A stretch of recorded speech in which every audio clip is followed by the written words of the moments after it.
I really want to sing the song that I wrote in 2012, I believe. A friend of mine was booking a farewell tour, like a tour kickoff show, and he asked a young new band to open for him and his band, and then he found out there was a member of that band that he didn't particularly like, and he said, hey, if that member of your band is in that band, like, you can't play, because I don't like that one guy that's in the band that I just asked to play. And that particular friend from that band came to me and said, what should I do? And I said, I'll tell you what I'd do. I would go on the internet and say, hey guys, I'm opening for this show and it's going to be awesome. And then put him in an awkward situation. But he said, no, I'm not going to do that. And I was like, well, I think it's really lame of him to pull that in the first place. I think that you should demand that he tell you why he feels uncomfortable with that person. And so he did, and he said, I don't want to get into it, which is bogus. And it just got me thinking, you know, all promoters and musicians suck. And we do things like that because we somehow build up this ridiculous ego, like we deserve something, like we deserve everything handed to us for some stupid reason. So anyway, this one's called You've Got Issues, Man. I need you guys to go, you've got issues, man, you've got issues, man, when I point at you like this, okay? You got issues, man. I'm not going to practice. You'll get it. I'll run through it like twice, okay. Who told you that your dick was so big? Who made you king of the scene? Who decides who makes the cut of these bands you've rarely seen? You've got issues, man, you've got issues, man. A complex so obscene. You got issues, man, you got issues, man. Your kindness is fucking mean. Who told you that your dick was so big? Who made you king of the scene? Who decides who makes the cut of these bands you've rarely seen? You got issues, man, you got issues, man. Complex so obscene. You got issues, man, you got issues, man. Your kindness is fucking mean. Thank you. Yeah. Woo!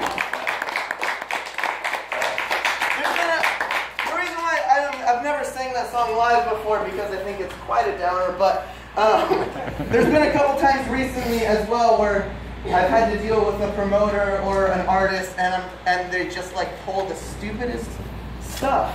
And I'm just like, dude, what are you doing? Anyway, so the Trunk Space opened in April of 2004, correct, Steph? Yes. Okay.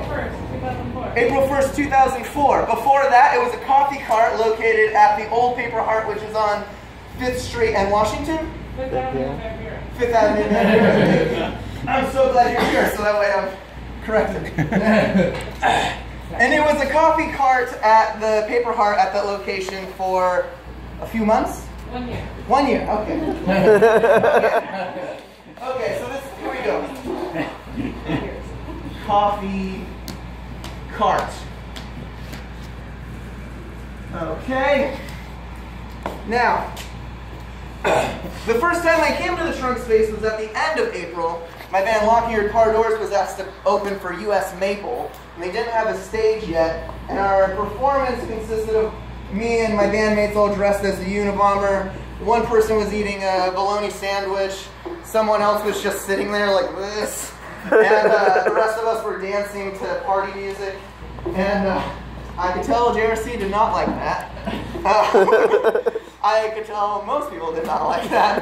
And we didn't really think anything of it because the Trunk Space was just this lame new place that Stateside was booking shows at. Then, in, I believe it was October, so somewhere over here, of October of 2004, I booked my first, let's go back a little bit earlier. Later that summer, my friend Emily and I came in here because we heard Quintron and Miss Pussycat were playing here, and we were dressed to the gills, and Quintron and Pussycat were not playing here. It was like improv and puppetry.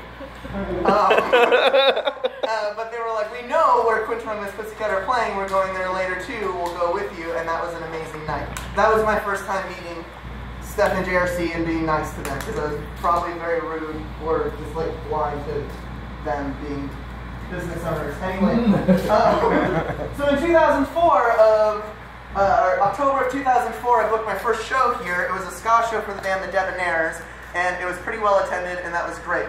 But I could tell that Steph and JRC were most impressed in December of 2004 when Emily and I booked a show, a noise show that had like 10 bands on it, and like 40 people showed up, and they were like, how'd you get 40 people to show up to a noise show? We're like, I don't know, like noise is awesome. Like you just tell people. And they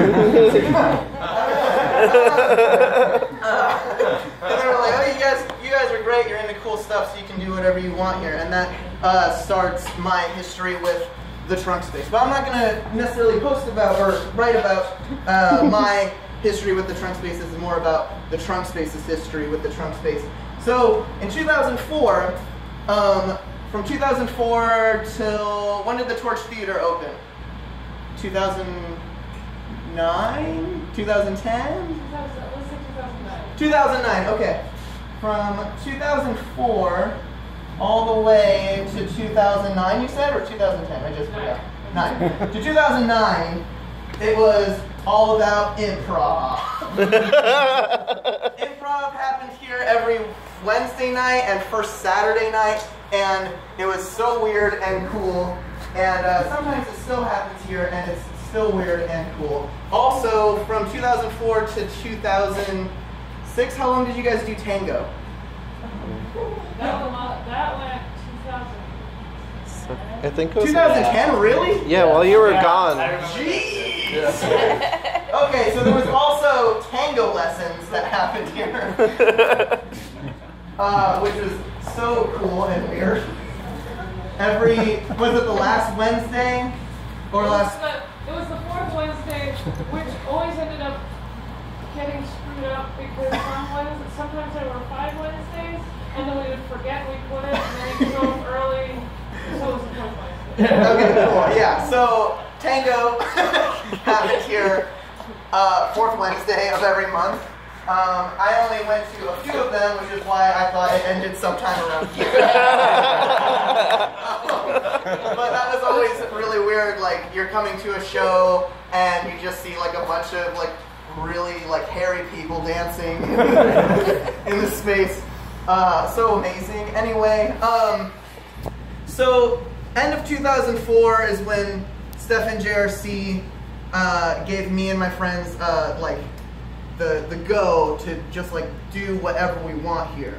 And last night Zach mentioned that at that time there was a bunch of venues on Grand Avenue, and they were all kind of doing that same thing. There was the Fix, 4 White Walls, the Cone Gallery, the Paper Heart, and it was, I don't know why I didn't get that was an amazing time and that like nowhere else is like that.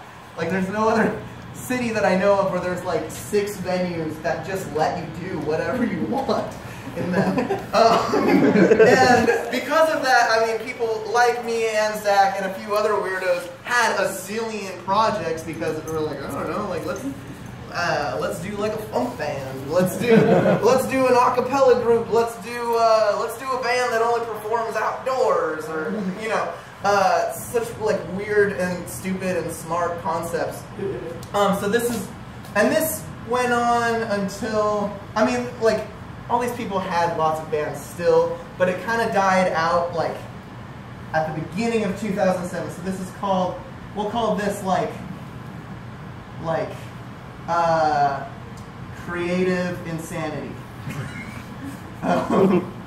Creative insanity. Then in 2007, oh, and also I was going to mention the first time that I did performance art here was in 2005, I think in the summer of 2005, and I had never wanted to do solo performance art ever, but I saw a bunch of it here and it was really inspiring, and the first thing that I ever did by myself was stripped down to tiny underpants with ARC fag written on my chest and had a fake seizure on stage, and everyone thought it was real except for my friend Emily. Anyway, and people were like, dude, you had a seizure. I'm like, I did? What? Anyway, I'm a jerk. So in 2007, there was this really cool, weird thing that happened. I was in Oregon at the time on my mission, but in 2007, it seemed like, just from talking to friends and writing letters and stuff, that there was like a really cool thing happening in Tempe. Like, all these brilliant musicians and artists just like showed up in Tempe, and they were like playing in houses or here. Like, they didn't really like the other venues on Grant. They were just like Trunk Space or my backyard. What's that? Yeah, Yobs. Yeah, you old bike saviors. There was the Blueberry Fort. There was Rape Manor. That was later, but I mean, still, like, they all had ridiculous names. Anyway, so 2007, and this kind of died at the end of 2008, beginning of 2009, because they all moved.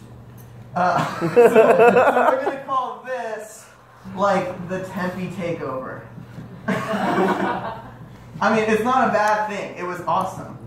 I only saw a little bit of it, and I still have all the like CDRs that were given to me or traded to me at that time, which was another really great thing because everyone was in a depression and no one had money, and so no one was like saving up to go to a studio to like record a nice sounding album and then like get it pressed. People were just like, I've got ideas, I'm going to record them on this 4-track I found at a thrift store and then give it to my friends on CDRs. And it was like, music was just everywhere because we didn't have the option to make it better. Anyway, so in 2009, it started out as kind of a bummer. So we'll put like a sad face here. Because all of these brilliant musicians, you know, moved to different parts of the country or different parts of the world. But then that helped everyone discover all the other brilliant things that were happening in Phoenix that like we just couldn't see because we were so focused on ourselves and this like weird scene that was happening. And that's where like bands like Skinwalkers and JJC&V and Bolt and Ray Reeves, they just like came out of nowhere and they were doing this weird art and music way before this, but like these guys weren't here and we needed more weirdness to happen. And so like that's when this happened. It was kind of a box, just a short box here. And we'll call this like second wave brilliance or something. You guys have a better idea? Too late, I'm writing Just call it Ray Reeves. Second wave brilliance. Ray Reeves is the second coming. I don't know if you guys know Ray Reeves, but